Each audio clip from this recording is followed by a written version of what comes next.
بھگوت گیتا قرآن کی روشنی میں ترجمہ اور آواز ڈاکٹر ساجد صدیقی۔ مکمل بھگوت گیتا کا اردو زبان میں ترجمہ شریمد بھگوت گیتا، یعنی امن، سلامتی اور سکون دینے والی ہدایات پر مبنی خدا کا بیان۔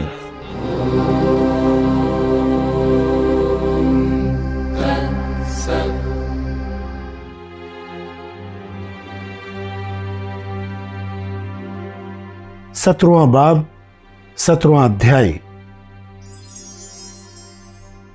تین انسانی فطری اوصاف یعنی نیکی، بدی اور گمراہی کے علاوہ چوتھی الہامی تقوی پر مبنی ایک خدا اور آخرت پر ایمان لانے کی اور اعمال صالحہ کرنے کی فطری صفت۔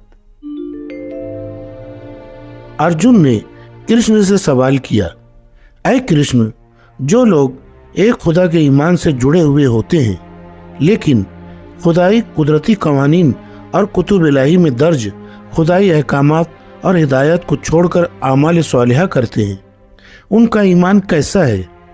اور ان کے بارے میں طے کرنا مشکل ہے کہ وہ کون ہیں؟ نیکی کی صفت رکھنے والے ہیں، بدی کی صفت رکھنے والے ہیں یا گمراہی کی صفت رکھنے والے ہیں؟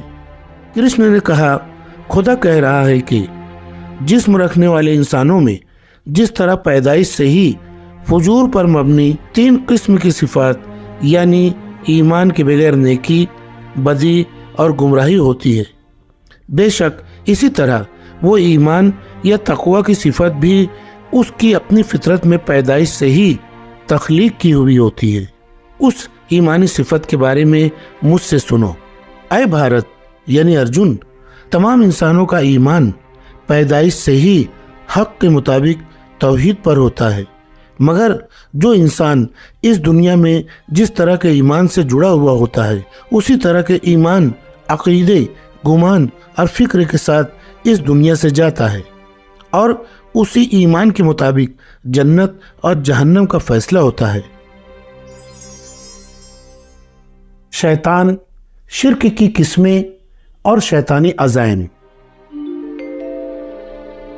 کرشن نے کہا، خدا کہہ رہا ہے کہ ایک خدا پر ایمان نہ رکھنے والے نیک لوگ فرشتوں یعنی دیوتاؤں کی عبادت کرتے ہیں، بدکار لوگ شیاطین کی مختلف نسلوں اور مرے ہوئے بزرگوں کی عبادت کرتے ہیں، اور دوسرے گمراہ لوگ انسانوں اور مخلوقات کی مختلف نسلوں کی عبادت کرتے ہیں۔ خدائی قوانین کے خلاف کام کرنے والے لوگ فریب اور گھمنڈ سے تعلق پیدا کر کے خواہش پرستی، طاقت، غصے اور نفرت سے متاثر ہو کر خدا کی راہ میں جو لوگ جد و جہد کرتے ہیں انہیں ہولناک قسم کی اذیتیں دیتے ہیں۔ بے شک تمام مخلوقات کی انواع کے جسموں کو تخلیق کر کے انہیں قائم رکھنے والے اور جسموں کے اندر مقیم مجھ نہ دکھائی دینے والے خدا کی جڑ بنیاد کو اکھاڑ پھینکنے کی کوشش کرنے والے ان لوگوں کو فیصلہ کن طور پر شیطان سمجھو۔ لیکن تین قسم کے اوصاف رکھنے والے تمام انسانوں کی پسندیدہ غذائیں، اعمال صالحہ، جد و جہد اور خیرات وغیرہ بھی تین قسم کی ہوتی ہیں۔ ان تمام کے اس فرق کو مجھ سے سنو۔ ایمان پر مبنی نیکی، بدی اور گمراہی کے مطابق غذا کی تین قسمیں۔ کرشن نے کہا، خدا کہہ رہا ہے کہ نیک لوگوں کی پسندیدہ غذا رسیلی، خواص سے بھرپور، روغنی، ٹکاؤ یعنی زیادہ دیر تک اثرات رکھنے والی ہوتی ہے، جو کہ عمر، حقیقت پسندی، طاقت، صحت، دل و دماغ کے سکون اور خوشی میں اضافہ کرتی ہے۔ بدکار لوگوں کی مرغوب غذائیں کڑوی، کھٹی، نمکین، انتہائی گرم، چٹپٹی، روکھی اور خشک یعنی پیاس کو بڑھانے والی، جلن کرنے والی ہوتی ہیں، جو کہ تکلیف اور مصائب، غم اور بے چینی اور بیماریاں پیدا کرتی ہیں۔ گمراہ لوگوں کی پسندیدہ غذائیں یہ ہیں: رات کا باسی کھانا، وہ غذا جس نے اپنی لذت اور خواص کو کھو دیا ہے، गंदगी, आलूदगी और बदबू से भरी हुई ग़िज़ा और वो ग़िज़ाएं जो घमंड और बरतरी को बढ़ाने वाली या अक्ल को खराब करने वाली, जैसे शराब या नशा आवर चीज़ें हों, बहुत ज़्यादा दिनों की बासी भी हों, और वो ग़िज़ाएं जो हराम हों। ईमान पर मबनी नेकी, बदी और गुमराही के मुताबिक आमाल की 3 किस्में।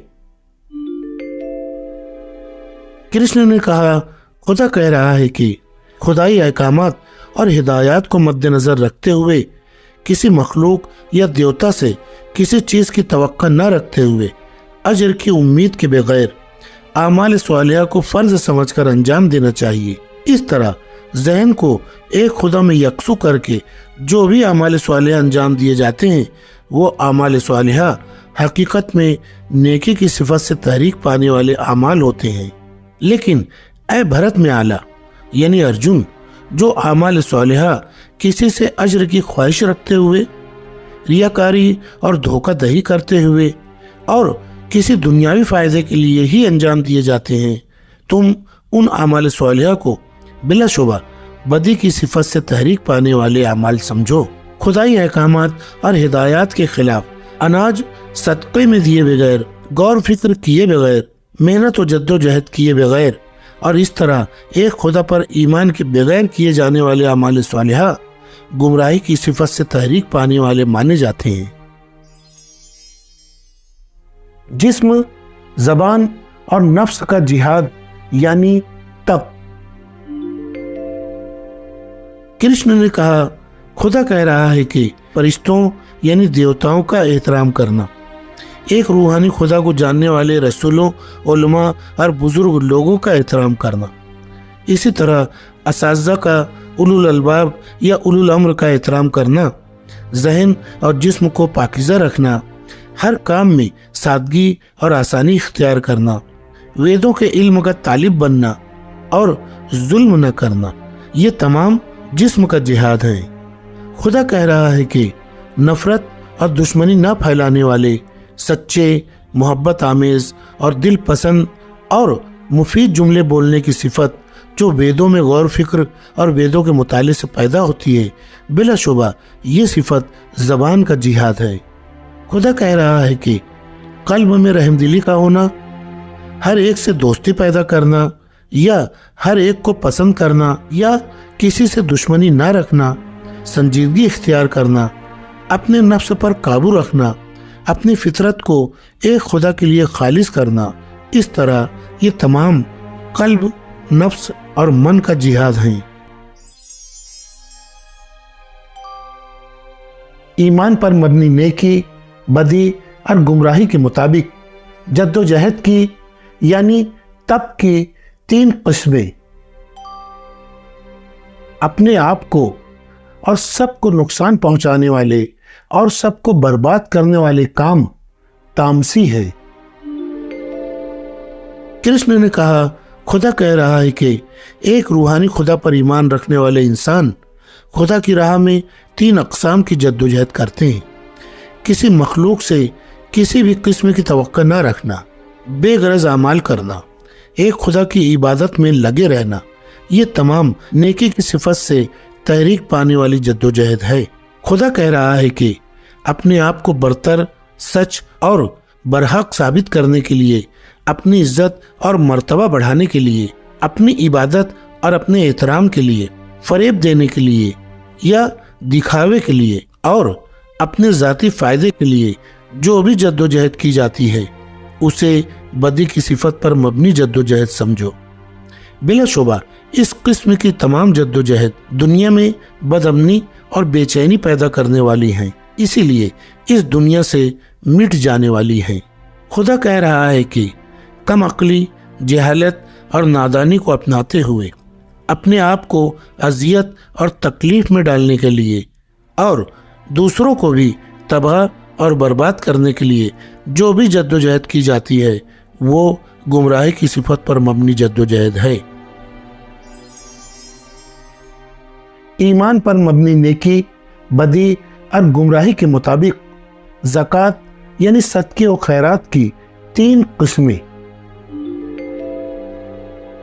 कृष्ण ने कहा, खुदा तुम्हें याद दिला रहा है कि इस तरह जो सदका फर्ज समझ कर दिया जाए और वो दुख और नुकसान ना पहुंचाने वाला हो, और जो सदका सही जगह पर सही वक्त पर और मुस्तहिक को ही दिया जाएगा, वो सदका नेकी की सिफत से तहरीक पाने वाला सदका है। लेकिन खुदा तुम्हें ये भी याद दिला रहा है कि जो सदका वापसी की तवक्का रखते हुए, एहसान जताते हुए और अपने फायदे के लिए मखलूक से दोबारा अजर की ख्वाहिश रखते हुए या पछताते हुए दिया जाए, वो सदका बदी की सिफत से तहरीक पाने वाला सदका है। खुदा कह रहा है कि गलत जगह गलत वक्त पर गैर मुस्तहिक शख्स को गलत कामों के लिए और बेइज्जती करते हुए जो सदका दिया जाता है, वो गुमराही की सिफत से तहरीक पाने वाला सदका है। ओम तत् सत यानी बी अन्नल्लाह हुवल हक की हकीकत। एक खुदा और आखिरत पर ईमान न रखते हुए किए गए तमाम आमाल सालिहा दुनिया में सुकून नहीं देंगे और आखिरत में भी जन्नत नहीं मिलेगी। कृष्ण ने कहा, खुदा कह रहा है कि कायनात की शुरुआत में ही वेदों और आमाल सालिहा का नज्म करने वाले उस एक रूहानी खुदा ने ब्राह्मणों यानी खुदा को जानने वालों को ये हिदायत दी कि कोई नहीं है मगर ओम, वो एक खुदा ही हक है। इस तरह के 3 किस्म के नामों से खुदा को याद किया करो। इसीलिए खुदा की कही हुई हिदायत के मुताबिक एक रूहानी खुदा की इबादत करने वाले इस तरह आमाल सालिहा, सदक़े और खुदा की राह में की जाने वाली जद्दोजहद की शुरुआत में हमेशा ओम यानी अ ओ मो कहते हैं। नोट, कुरान शरीफ में भी अ ओ मो हरफों की तरह सूरह बकरा की शुरुआत आ ल मो से की गई है। जो दुनियावी और उखरवी खौफ व गम से निजात की तवक्का रखने वाले हैं, वो लोग इसी तरह किसी मखलूक से सिले और अज्र की तवक्का न रख कर वही ओम अकेला बरहक खुदा है ये जानकर उसकी राह में की जाने वाली जद्दोजहद, खैरात और मुख्तलिफ किस्म के और दूसरे कामों को खुदा की खुशनुदी के लिए अंजाम देते हैं। खुदा कह रहा है कि ऐ पार्थ यानी अर्जुन, इस तरह हक यानी सत उस रूहानी खुदा के मानी को जाहिर करता है, लेकिन हक का मतलब नेक आबिद के माना में भी आते हैं और इस तरह ये हक खुदा की तारीफ में किए गए कामों के लिए भी इस्तेमाल किया जाता है। और बिलाशुबा लफ्ज हक यानी सत आमाल सालिहा, जिहाद, सदका और खुदा की याद को कायम करने के लिए भी इस्तेमाल किया जाता है। और इसी तरह काम करने की फितरी सलाहियतों के मुताबिक किए गए कामों के लिए भी हक यानी सत का इस्तेमाल किया जाता है। कृष्ण ने कहा, खुदा ये कह रहा है कि ऐ पार्थ यानी अर्जुन, ईमान के बगैर की गई दुआएं, सदका व खैरात, फलाह और अमन की तमाम जद्दोजहद और इस तरह जो भी काम इस दुनिया में अंजाम दिए जाएं, वो सब नाहक या बातिल हैं। ये तमाम काम न इस दुनिया में अमन सुकून देते हैं और न तो मरने के बाद उस आखिरत में सुकून देने वाले हैं। 17वां बाब 17वां अध्याय खत्म हुआ।